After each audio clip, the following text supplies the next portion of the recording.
Hey now, it's Sharon, and I'm back to share another idea on how to reform the police.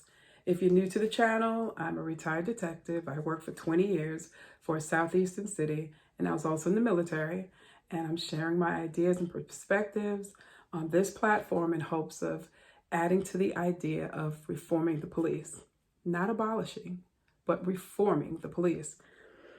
And with that being said, I shared last week about the officers and the agency needing to respect and have the officers feel valued. And I wanted to get into the community a little bit, but I wanted to share a little bit more on the officers. And the story that I shared last week about feeling more valued outside of my agency, all the training that I've gone to, New Mexico, Washington, all those trainings, I met people. And once I told them where I policed, it was always, wow, you guys are well trained. I've gotten offers to come to other agencies because of the highly trained and qualified city of blank officer. And like I shared, I felt like a commodity outside of the job, and I didn't feel like that in the job. And so we need to work on that. I have ideas. I have a plan.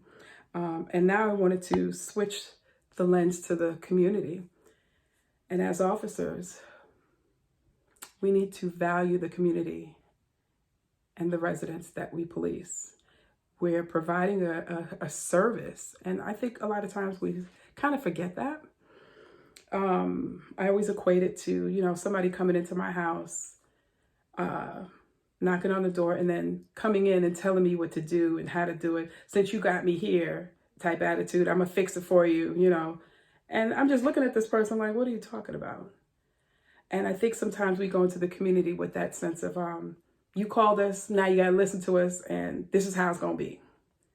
They're still human beings, They called us because they need us. They call us because they trust us. And somehow that's lost in the idea of policing. I shared it in the other video.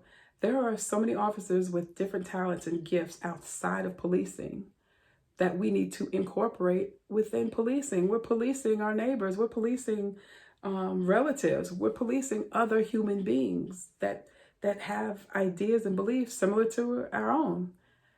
But this idea of policing having to be this iron type, shell type, soulless system that moves through and just knocks over and sterilizes everything, that needs to stop, basically.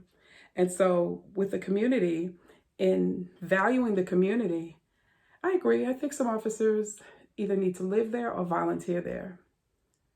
If you don't live in the community, you can volunteer some time. You can go to the community meetings and see what they're talking about. What are the gripes? And you'll find that you want some of the similar things. As officers, like I said, the talent and the gifts within the individual officer, if there's an officer that can sing, we had a couple of those. As officers, we can go and maybe go to a community event and sing. You have officers that are musicians, and I don't mean calling in and getting lost or milking a call.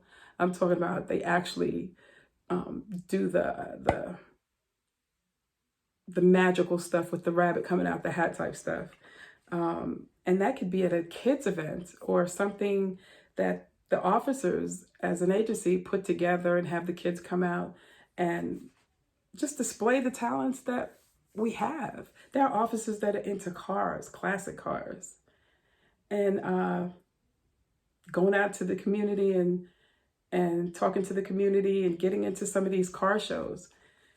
There's so many things. There are officers that are pastors and preachers. I'm sorry. There are officers that are pastors and preachers, and that's a service that you could provide within policing, believe it or not.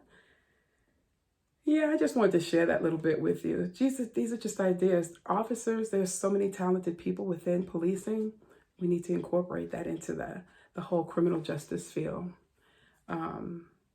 Because the world is changing, the environment is changing. And yes, there are still hard-headed people knuckleheads that are going to do stupid things, and there's some people that just act in the heat of the moment and they make a bad decision. Are they inherently evil, folks? I met a couple, but I would say it's a heat of the moment type thing when you see these heinous crimes come up. And then we usually get there after the crime is over. Think about it. Rarely, as an officer, do you get something to happen right in front of you. Most of your career, you're going to show up after everything's happened. And then what type of service do you provide them? Just a thought. Just a thought. But as usual, take a look at our online store. The link is in the description.